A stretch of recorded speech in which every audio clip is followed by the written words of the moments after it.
창세기 26장 12절에서 22절까지 말씀입니다. 창세기 26장입니다. 12절에서 22절까지 말씀입니다. 우리 한 구절씩 함께 교독하도록 하겠습니다. 이삭이 그 땅에서 농사하여 그 해에 100배나 얻었고 여호와께서 복을 주심으로 양과 소가 떼를 이루고 종이 심이 많으므로 블레셋 사람이 그를 시기하여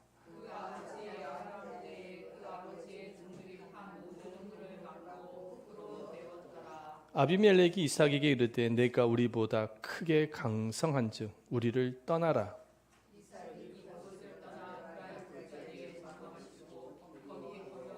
그 아버지 아브람 때에 팠던 우물들을 다시 팠으니 이는 아브람이 죽은 후에 블레셋 사람이 그 우물들을 메웠습니다. 이삭이 그 우물들의 이름을 그의 아버지라 부르던 이름으로 불렀더라.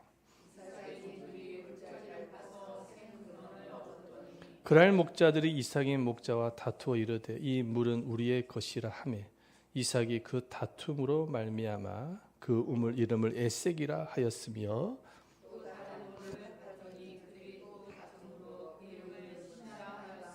함께 읽겠습니다. 이삭이 거기서 옮겨 다른 우물을 봤더니 그들이 다투지 아니하였으므로 그 이름을 르호봇이라 하여 이르되 이제는 여호와께서 우리를 위하여 넓게 하셨으니 이 땅에서 우리가 번성하리라 하였도다. 아멘. 할렐루야. 주님의 사랑과 내가 여러분들 모두에게 충만하게 임하시기를 축원드립니다. 우리가 살고 있는 이 사회는 분위기가 있습니다. 어떤 분위기입니까? 모두들 느끼고 있겠지만은 100% 완벽한 사람, 약점이 없는 사람을 필요로 한다는 것입니다. 기업을 가든지 회사를 가든지 완벽한 사람을 요구해요. 그러나 분명한 사실은 이 세상에는 약점이 없는 사람은 없다라는 것이죠. 자, 오늘 본문에 등장하고 있는 이삭도 마찬가지입니다. 이삭은 어떤 사람으로 보입니까? 참 약점이 많은 사람, 실수투성이, 부족한 사람임을 알 수가 있습니다. 이삭은 성격이 굉장히 소심하고 소극적이고 내성적이고 수동적인 사람이었습니다. 부족함이 많았던 사람이었어요. 그럼에도 불구하고 오늘 우리 본문의 말씀을 읽어서 아시겠지만 그럼에도 하나님께서 복을 주시는 것을 볼 수가 있어요. 이삭에게 복을 주고 계시는 것을 볼 수가 있습니다. 어떻게 이렇게 실수가 많고 부족함이 많은 사람에도 불구하고 하나님이 복을 주시는 것일까? 우리가 분석해 볼 필요가 있는 것이죠. 보니까는 비록 실수도 많고 부족함이 많고 이런 사람이었지만 이삭이 정말로 잘하는 것 딱 하나가 있었어요. 정말 잘하는 거 하나. 그게 뭐냐? 하나님께 붙어 있는 거예요. 딱 잘하는 거 하나. 하나님께 붙어 있는 거예요. 그래서 하나님께서 이삭에게 복을 주시는 것입니다. 말씀을 보니까 26장 12절 13절 말씀해 보니까 이삭이 그 땅에서 농사에 그의 100배나 얻었고 여기서 복을 주심으로 그 사람이 창대하고 왕성하여 마침내 거부가 되어. 그런 말씀. 13절 말씀도 보면 그 되어라는 말씀은. 자, 이 말씀에 보면 그 땅이라는 것은 어떤 땅이냐면은 바로 그랄 땅입니다. 블레셋 족속들이 살고 있었던 그랄 땅인데 이삭이 이 땅, 이 그랄 땅에 머물게 되어진 배경을 우리가 창세기 16장 앞을 보면 알 수가 있습니다. 여러분 아브라함을 때부터 시작해서 이삭은 어디서 살았습니까? 가나안 땅에서 살았지 않습니까? 그러니 가나안 땅에 큰 흉년이 들어요. 흉년이 드니까는 가나안 백성들이 먹고 살기 위해서 어디로 내려갑니까? 애굽으로 내려갑니다. 그곳은 그래도 풍족하니까 내려가는 것이죠. 이삭도 목구멍이 포도청이라고 해가지고 가족들을 먹여 살려야 되지 않겠습니까? 그래서 도저히 이 가나안 땅에서 살 수가 없는 거예요. 흉년 때문에. 그래가지고 가족들 부양하기 위해서 어쩔 수 없이 애굽으로 내려가려 합니다. 애굽으로 정말 내려가는 것이죠. 자, 그런데 과거에도 애굽으로 내려갔던 적이 있었죠. 아브라함 때. 아브라함이 가나안 흉년 때문에 애굽으로 내려갔다가 호되게 하나님께 야단 맞고 다시금 가나안 땅으로 돌아온 적이 있었습니다. 이삭도 좀 똑같은 상황이에요. 정말 먹고 살기 힘드니까는 이제 애굽으로 내려가려고 하는 것이죠. 그런데 애굽으로 내려가려면 반드시 통과해야 할 땅이 있습니다. 그 땅이 뭐냐면 그랄 땅입니다. 블레셋이 머물고 있는 그 땅을 통과를 해야 애굽으로 갈 수가 있는 것입니다. 근데 창세기 26장 2절 말씀을 보면은 하나님께서 이삭에게 나타나시는 거예요. 그래서 뭐라고 말씀하신가? 애굽으로 내려가지 말래요. 그냥 가나안 땅에 머물고 있으라는 것입니다. 보십시다. 여호와께서 이삭에게 나타나 이르시되 애굽으로 내려가지 말고 내가 네게 지시하는 땅에 거주하라. 이렇게 말씀합니다. 현실은 먹고 살기 위해서 애굽으로 내려가야 돼요. 왜? 흉년 때문에. 도저히 살 수 없는 땅이거든, 그 땅은. 그런데 하나님의 말씀은 애굽으로 내려가지 말래요. 그냥 있으라는 거예요. 여러분이 이삭이었다고 한다면 어떻게 선택을 하셨겠습니까? 여러분들 이삭이었다면. 우리 항상 말씀을 자신에게 객관적으로 비춰봐야 되지 않겠습니까? 여러분이 이삭이었다면 무엇을 선택하시겠습니까? 애굽입니까? 하나님의 말씀입니까? 굉장히 결정하기 힘들걸요. 현실은 먹고 살기 위해서 애굽으로 내려가야 돼. 근데 하나님의 말씀은 내려가지 말래. 무엇을 선택해야 됩니까? 현실입니까? 말씀이어야 됩니까?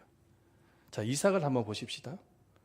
이삭은 애굽이 아니라 하나님의 말씀을 붙잡아요. 그래서 자신의 뜻을 내려놔요. 가족들의 뜻을 다 내려놓고 하나님의 말씀대로 그랄 땅이 머뭅니다.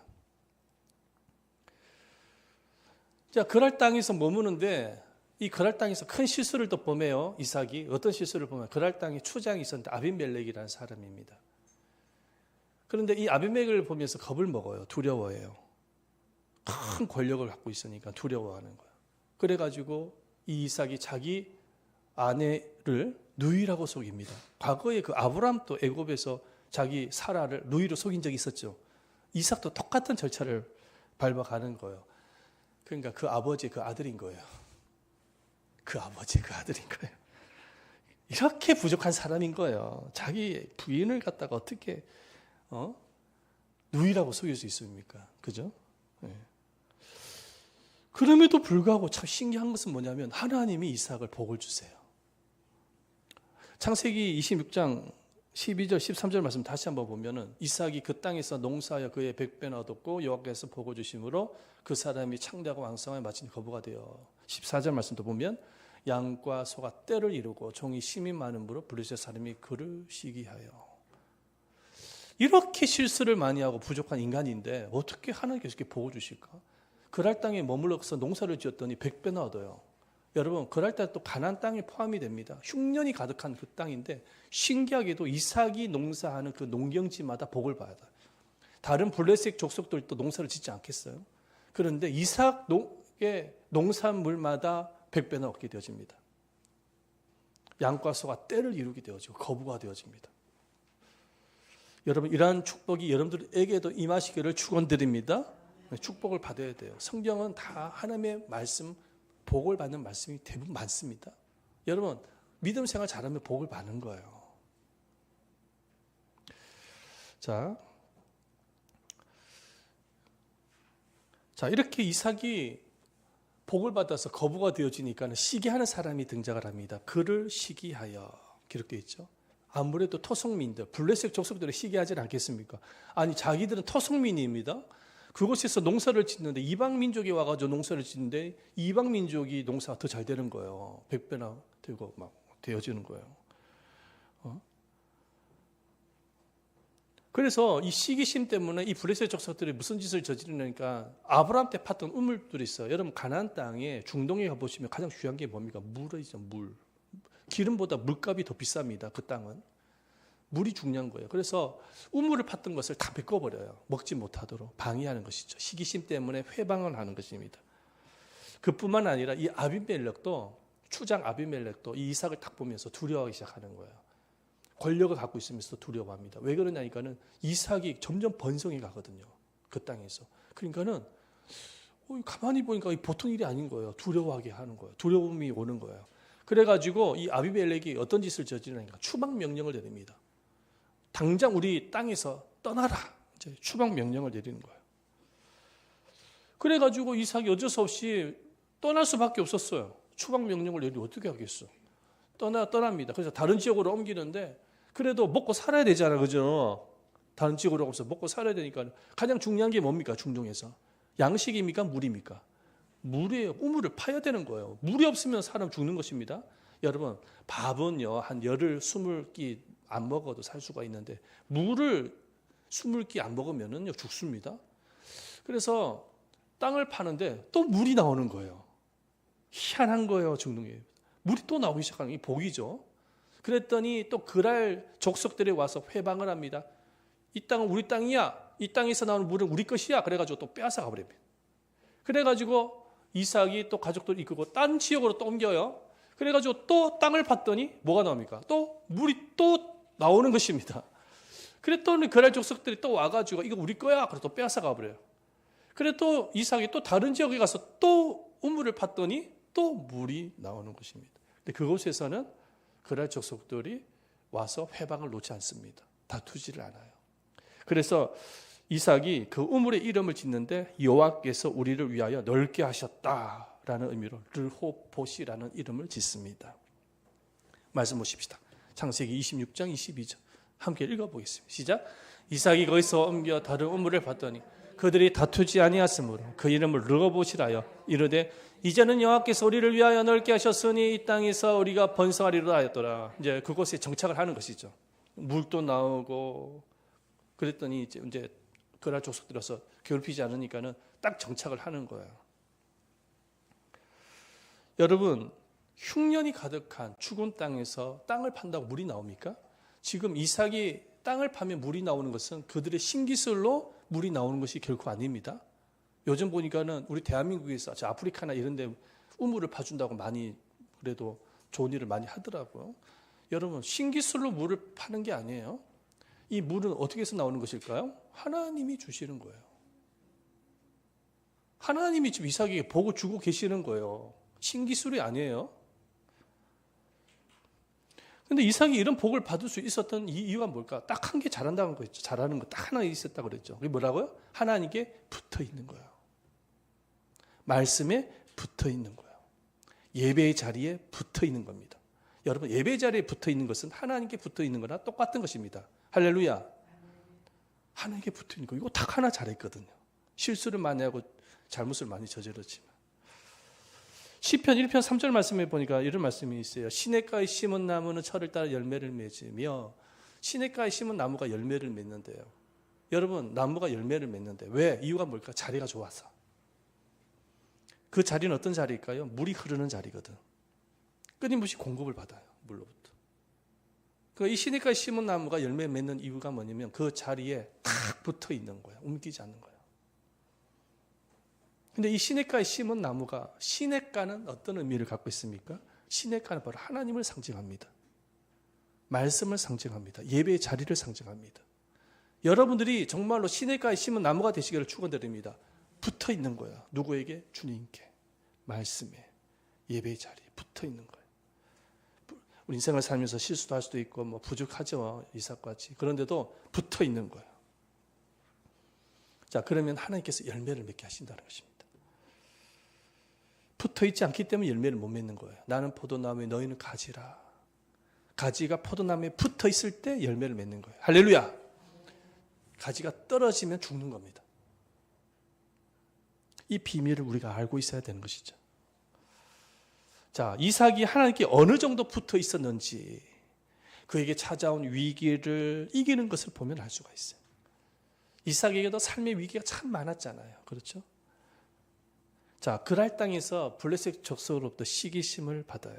그리고 추장 아비멜렉으로부터 추방 명령을 내립니다. 그때에 이삭에게 찾아온 마음은 어떤 마음일까요? 두려움이겠죠. 걱정거리 아니겠습니까? 아니, 그랄 땅에서 농사를 지어서 100배나 얻었어요. 농작물이 복을 받았어. 양과 소가 때를 이뤘어요. 그런데 갑자기 아비멜렉이 추방 명령을 내린 거야. 그러면은 그 농작물이 어떻게 되겠어요? 100배나 얻은 그 농산물 다 포기하고 떠나야 되는 거예요. 그럴 때에 이삭의 입장에서 봤을 때는 걱정이 안 되겠습니까? 두려움이 찾아오지 않겠습니까? 더군다나 그곳은 중동입니다. 물이 없는 지역이에요. 지금까지 아브라함이 팠던 우물만 의지하고 살았는데 다른 지역으로 가면 새 우물을 파야 되는데 그 우물에서 물이 나올지 안 나올지 보장을 할 수 없단 말이에요. 그죠? 근데 추방 명령을 내렸으니 무조건 떠나긴 떠나야 돼요. 그런데 물은 파야 되는데 물은 나올지 안 나올지 어떻게 알아? 그러니까 이삭의 입장에서 볼 때는 두려움이죠. 어떻게 하냐 우리 앞으로 어떻게 살아가냐. 이 양과 소, 떼들 먹여 살릴 물이 필요하잖아요. 양과 소들이 물을 먹지 않으면 다 죽어요. 폐사시켜야 되는 거예요. 근데 이 많은 가축들을 먹일 수 있는 물을 어디서 구하냐. 큰일 났다는 거예요. 지금 이삭의 입장에서 볼 때는 굉장히 두렵고 겁이 많습니다. 걱정됩니다. 자, 그럼에도 불구하고 오늘 말씀을 보면서 우리가 느끼는 부분이 있지만 이삭은 조금 더 두려워하지 않습니다. 희한해요. 이삭은 조금 더 걱정하지 않아요. 이런 큰 위기를 만났음에도 불구하고 두려워하거나 걱정을 하지 않아요. 여러분 그 이유가 뭔지 아세요? 한번 따라해보세요. 우리가 어디를 가든지 여호와께서 복을 주시면 번성할 수 있다라는 믿음이 있었기 때문이다. 요셉에게는 딱 한 가지 잘하는 것이 있다고 그랬죠? 하나님께 붙어 있는 거. 내가 어디로 가든지 간에 하나님이 복을 주시면 번성할 수 있어. 할렐루야. 이 믿음 딱 하나 갖고 있었던 거야. 부족한 사람이었지만. 이런 믿음이 있으니까는 뭐가 생기냐면 멘탈이 생기는 거야. 어떤 멘탈? 강한 멘탈. 마음에 강한 멘탈. 정신적으로도 강한 정신적인 멘탈이 생기는 거예요. 그래서 현실은 굉장히 위기예요. 지금. 추방을 당했잖아. 떠나야 되잖아요. 그런데 정신적으로는 마음적으로는 강한 멘탈이 생기는 거야. 왜? 믿음이 있었거든요. 하나님에 대한 믿음이 있었거든. 그 믿음이 멘탈을 만들었던 것입니다. 잠언서 4장 23절 말씀 한번 보십시다. 모든 지킬 만한 것 중에 더 무엇을 지키라? 마음을 지키라. 생명의 근원이 이에서 남이라. 이렇게 말씀하고 있어요. 지킬 만한 것보다 무엇을 지키라는 거야? 마음을 지키래요. 근데 그 마음이 뭐냐? 멘탈인 거야, 멘탈. 이 멘탈이 무너지면 다 무너지는 거예요. 마음이 무너지면 다 무너집니다. 근데 그 멘탈, 그 좀 강한 마음, 강한 멘탈을 무엇으로 만드느냐? 바로 믿음입니다. 하나님이 복을 주신다는 믿음입니다. 근데 그 믿음은 어떻게 해서 생겼느냐? 주님께 붙어 있었다니까요. 딱 주님께 붙어 있었던 거예요. 말씀에 붙어 있었던 거예요. 말씀에 붙어 있으니까 그 말씀이 그 멘탈을 만드는 것입니다. 강한 믿음을 만드는 거예요. 말씀이 강한 멘탈을 만드는 것입니다. 겉으로 볼 때는 멀쩡해 보이지만 속이 무너진 사람 참 많습니다. 우리 주변에. 겉으로 볼 때는 화려해요. 화장도 하고 예뻐요. 근데 속이 무너진 사람이 많아요. 저 그런 사람 많이 만났어요. 상담도 많이 해봤어요. 목사님 도와주세요. 그래서 상담도 많이 해주고 있습니다. 얼마 전에도 있었습니다. 여성분인데 그분이 박사학위를 받았고 고등학교 교사입니다. 그런데 속이 무너졌어. 상담을 받아야 돼. 목사님 도와주세요. 조그만 삶의 위기가 오면 두려워하고 걱정을 합니다. 그래서 잠을 못 자요. 불면증이 시달려요. 정신과 치료를 받아야 되고 약물 치료를 받아야 될 사람들이 주변에 얼마나 많이 있는지 모릅니다. 그래서 우리 사모님이 그 마음다리 상담소를 하는 이유가 이런 사람을 돕기 위해서 하나님이 다 계획하시고 예비하셨어요. 여러분 이런 사람들을 많이 도울 수 있도록 기도를 많이 해주시기를 바라겠습니다. 마음이 무너진 사람이 주변에 얼마나 많은지 모릅니다. 그 마음이 왜 무너졌을까요? 마음이 왜 무너졌을까요? 왜 멘탈이 없을까요? 왜 이렇게 자꾸만 마음이 흔들릴까요? 조금만 하면 걱정하고 근심하고 두려워할까? 그 이유가 무엇일까요? 믿음이 없는 거예요. 결론은 하나님을 향한 믿음이 없는 거예요. 신뢰가 없는 것입니다. 하나님이 복을 주신다는 믿음이 없는 거. 그 이유가 뭐냐? 주님께 안 붙어 있거든요. 이유는 딱 하나. 주님께 안 붙어 있어요. 말씀이 안 붙어 있는 거예요. 자꾸 주님께로 떨어져 있는 거. 말씀께 떨어져서 자기 생각으로 하려고 하는 거예요. 네? 자기 생각, 자기 경험, 자기 노하우를 가지고 인생을 살려고 하는 것입니다. 뭐 강해봐야 얼마나 강했어요. 우리가 강해봐야 얼마나 강했어요. 무너지는 거예요. 여러분, 강한 멘탈은 믿음이 만듭니다. 믿음이 강한 멘탈을 만들고 모든 두려움을 이기게 만듭니다. 할렐루야. 그래서 믿음이 중요한 것이에요. 이 믿음이 강한 멘탈을 만들어요. 근데 믿음을 만들기 위해서 어떻게 될까요? 붙어 있어야 된다니까. 하나님께 붙어 있어야 돼. 하나님께 붙어 있다는 말은 무슨 의미냐면 말씀에 붙어 있어야 된다는 거예요. 말씀에 딱 붙어 있는 거예요. 말씀만 붙잡는 것입니다. 살다 보면 우리가 현실적으로 많은 어려움들이 오잖아요. 말씀을 꽉 붙잡으면 그 현실 아무것도 아닙니다. 그리고 이삭이 하나님께 붙어 있다는 것은 무엇으로 알 수가 있냐면 자기를 시기하려는 블레셋 족속의 회방에도 불구하고 끝까지 용서합니다. 그리고 마음의 균형을 잡아요. 이삭의 모습을 보면. 그죠? 자, 보십시다. 이삭이 당한 피해를 한번 생각해 보시기를 바랍니다. 자, 우물을 파면은 그날 족속이 와서 빼앗아 버려요. 그리고 또 다른 곳 가가지고 또 우물을 또 파면은 또 그날 족속이 와서 빼앗아 버려요. 그죠? 여러분이라면 어떻게 하시겠어요? 싸우지 않겠습니까? 전쟁하지 않겠습니까? 지금 이삭에게도요, 가족들이 많아요. 그리고 자기 종들도 많습니다. 어마어마한 종입니다. 그래서 아비멜렉이 두려워서 추방시킨 거 아니겠습니까? 그죠? 싸울 수 있습니다. 자, 그런데 신기한 게 뭐냐면 안 싸워요. 이삭의 목자들은 싸워요. 조금 다퉈요. 근데 이삭은 안 싸워. 그냥 피해버려. 그 사람들 계속 피합니다. 싸울 수도 있는데. 여러분, 왜 그랬을까요? 그 이유가 무엇일까요? 굉장히 이삭의 입장에서 볼 때는 억울해요. 왜냐하면 힘들게 파가지고 물이 나왔는데 빼앗기는 거잖아요. 억울한 입장이죠. 자, 그런데 이 억울한 상황을 인간적으로 해석하지 않습니다. 이삭은 영적으로 해석합니다.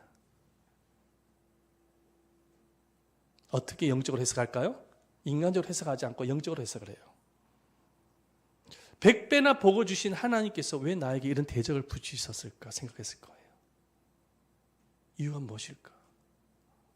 요셉은 알게 됩니다. 기도하면서 알게 되어져요.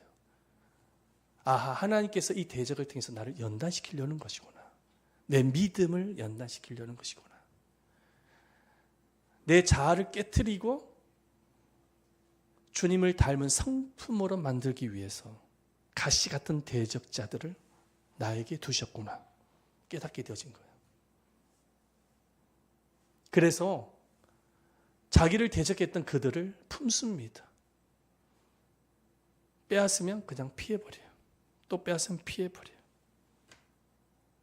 그래서 이 이삭은 믿음이 아주 단단해지고요. 이 대적자를 통해서 오히려 믿음이 더욱 단단해지고 그 성품이 주님을 닮아가게 되어진 아주 넓은 마음을 갖게 되어지더라는 것입니다. 넓은 마음. 품을 수 있는 거, 이렇게 포용할 수 있는 마음.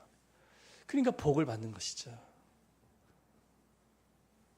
그러니까 복을 받는 거예요. 여러분들 주변에 억울한 사람들 있죠. 억울하게 만드는 사람 있죠. 아마 저를 포함해서 억울함을 안 당한 사람 없을 거예요. 근데 하나님께서 왜 그들을 우리 삶 속에 그런 억울한 일을 허락하셨을까요? 이유가 있단 말이에요. 우리의 자아를 깨트리려고 하시는 것입니다. 우리 자아를 깨트리시려고 하는 거예요. 자아를 깨트려. 우리 자아가 자꾸 높아지려고 하면 우리 자아가 살아있으면 하나님 앞에 순종하지 않습니다. 왜? 자기 생각대로 살아가려고 해요. 자기 자아대로, 자기 선입견대로 살아가려고 합니다. 근데 자아가, 그래서 하나님께서 다루시는 영역이 뭐냐면은 하나님이 이 사람에게 복을 주시기 위해서는 다뤄야 될 영역이 있는데 그게 뭐냐면 자아거든요. 높아지려고 하는 내 자아를 박살내는 거예요, 하나님이. 근데 박살내기 위한 하나의 도구가 뭐냐면 억울하게 만나는 것입니다. 우리 인생에 억울함을 주는 거예요. 그래서 우리 자아를 썩게끔 만드는 거예요. 썩어질 대로 썩게 만들어서 드리는 거야. 그래서 우리 마음속에 믿음의 생태계를 만들어서 온전히 주님을 신뢰하게 만듭니다. 자, 일본에 가면 아주 사과로 유명한 곳이 있습니다. 바로 아오모리현인데요. 사과를 한번 보여주세요. 아오모리현에 전 세계적으로 가장 유명한 사과가 이곳에서 납니다. 근데 이곳 사과가 유명한 이유는 이 기모노 아키도리라는 사람을 통해서 이 품종 개량으로 이 사과가 만들어졌는데요. 이 집에서 나는 사과는 사과 스프는 1년 전에 예약을 하지 않으면 살 수 없답니다. 1년 전에 예약을 하지 않으면 살 수가 없대요. 그리고 이 사과를 팔 때는 온라인을 통해서 파는데 3분 만에 매진되어 버린답니다. 그 정도로 인기가 많답니다. 자, 근데 이 유명한 사과가 왜 유명하게 되어졌는지 여러분들께 설명을 할 텐데 잘 들어보시기를 바랍니다. 자, 우리나라 사과도 보면은 맛있는 사과가 많아요. 품종 개량을 통해서 보면 사과도 굉장히 크고 예쁘고 맛도 있어요. 그렇죠? 당도도 있고 이런 사과가 우리나라도 납니다.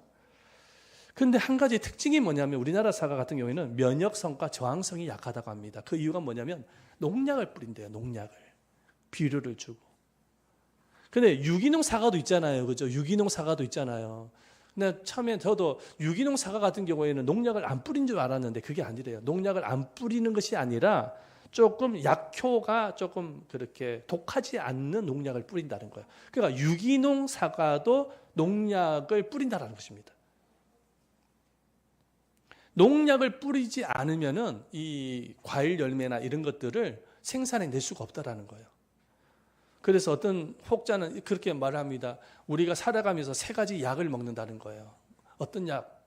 크리스찬들이 이야기하는데 구약을 먹고 신약을 먹고 농약을 먹는다는 거예요. 우리가 먹는 그 야채들 안에는 다 농약이 있습니다. 그래서 잘 씻어 먹어야 돼요. 유기농도 마찬가지입니다. 씻어 먹어야 됩니다. 자, 하루는 이 기모노 아키도리라는 사람도 이제 이 가수원을 하기 때문에 가수원을 했습니다.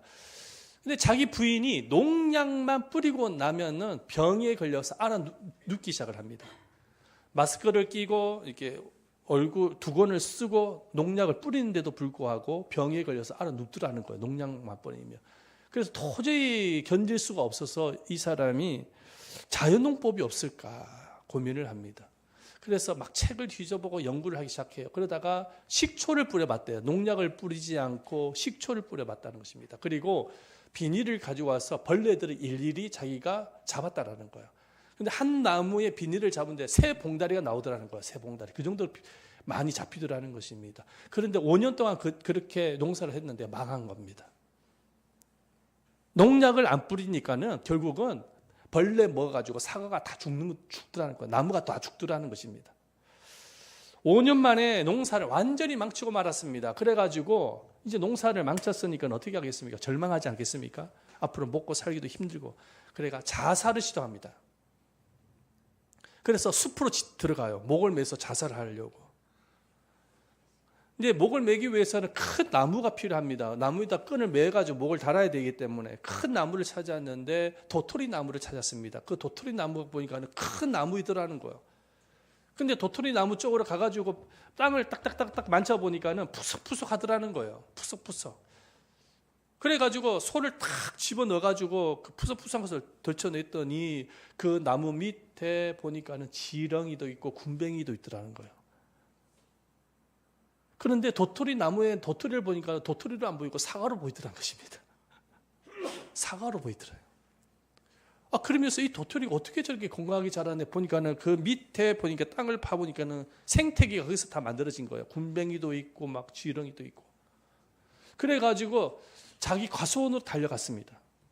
자살을 멈추고 자기 과수원에 달려갔어요. 봤더니 땅이 다 죽어 있는 거예요. 자기 과수원에 땅이 다 죽어 있는 거예요.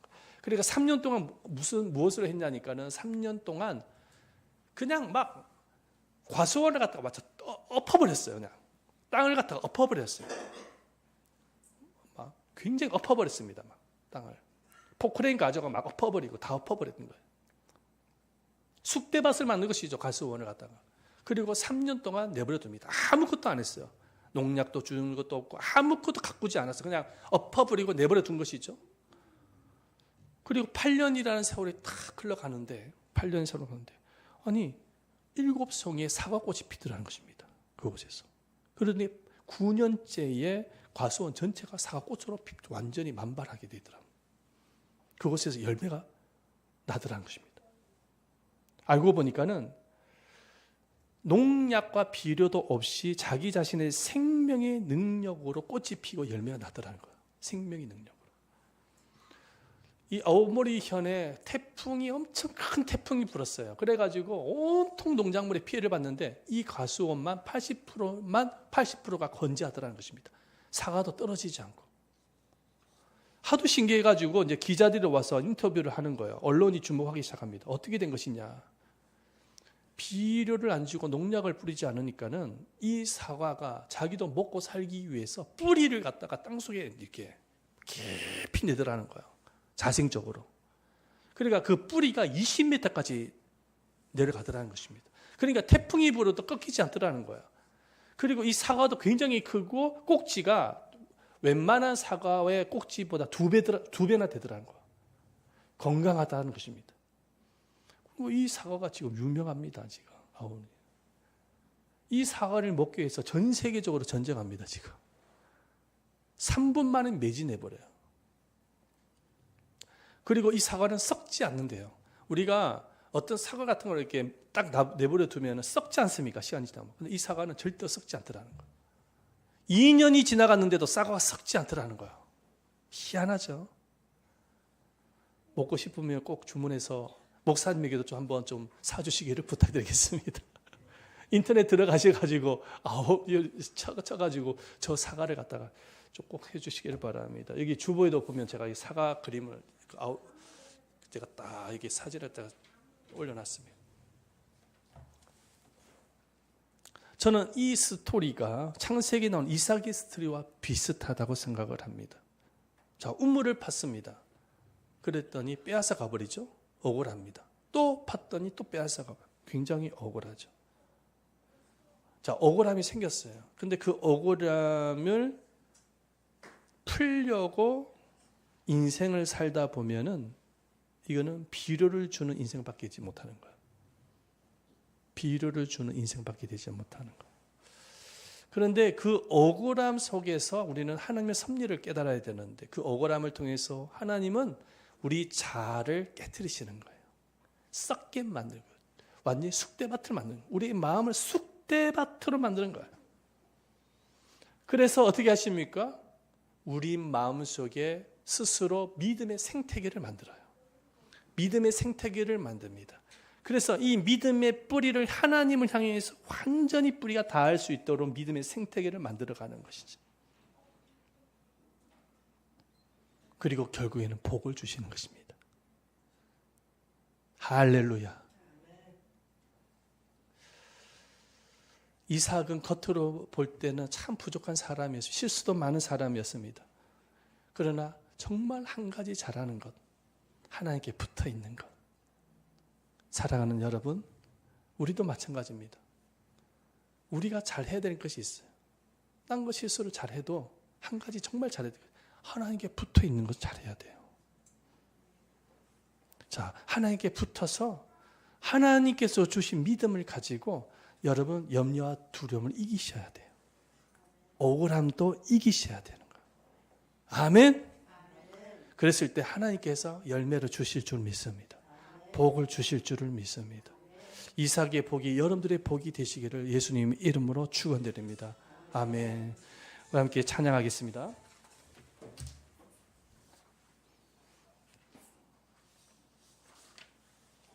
선하신 목자 찬양하겠습니다. 선하신 목자 함께 찬양하겠습니다.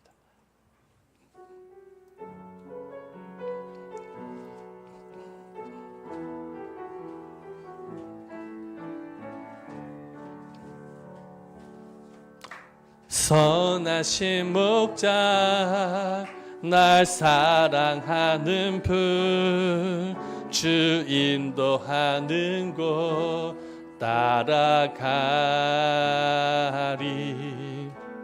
주의 말씀을 나 듣기 위하여 주 인도하는 곳 가려내.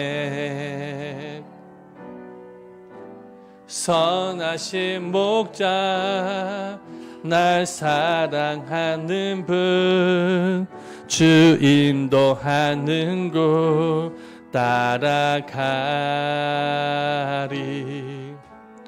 주의 말씀을 나 듣기 위하여 주 인도하는 곳 가려내. 주의 말 나를 푸른 초장과 쉴만한 물가로 내 선하신 목자 날 인도해. 험한 산과 골짜기로 내가 다닐지라도 내 선하신 목자 날 인도해. 우리 이 시간에 하나님 앞에 기도하겠습니다. 기도할 때에 여러분 말씀을 생각하면서 기도하십시다. 이삭이 잘했던 거 뭐라고요? 하나님께 붙어 있는 거. 할렐루야. 실수가 많고 잘못을 많이 저질러도 하나님께 붙어 있었단 말이에요. 정말 우리가 잘해야 될 것은 딱 하나예요. 하나님께 붙어 있는 거. 이것만 잘하면 돼요. 이것만 잘하면. 하나님, 참 험한 세상을 살아가고 있는데 정말 주님께만 붙어 있게 해주십시오. 말씀에 붙어 있게 해주십시오. 예배 자리에 붙어 있게 해주십시오. 그래서 하나님께서 주신 이 강력한 믿음으로 강한 멘탈을 만들어서 모든 두려움과 염려를 이기고 억울함을 이길 수 있도록 은혜를 베풀어 주시옵소서. 그래서 이삭이 누렸던 복처럼 하나님 우리들에게도 복을 주시옵소서. 우리 자신에게, 우리 가정에, 우리 기업에 복을 주시옵소서. 우리 한번 이 시간에 간절한 마음으로 기도합니다. 다 같이 주여 한번 외치시면서 통성으로 기도하겠습니다. 주여. 살아계시고 자비로우신 아버지 하나님 앞에 이 시간에 기도하며 간구드리오니 만군의 거룩하신 아버지 하나님 이 시간에 기도드립니다. 살아계신 아버지 하나님 그렇습니다. 아버지 하나님 참으로 부족함이 많고 실수를 많이 저지른 사람입니다. 이삭과 동일한 사람입니다. 참 부족함이 많습니다. 거룩하신 아버지 하나님 그럼에도 불구하고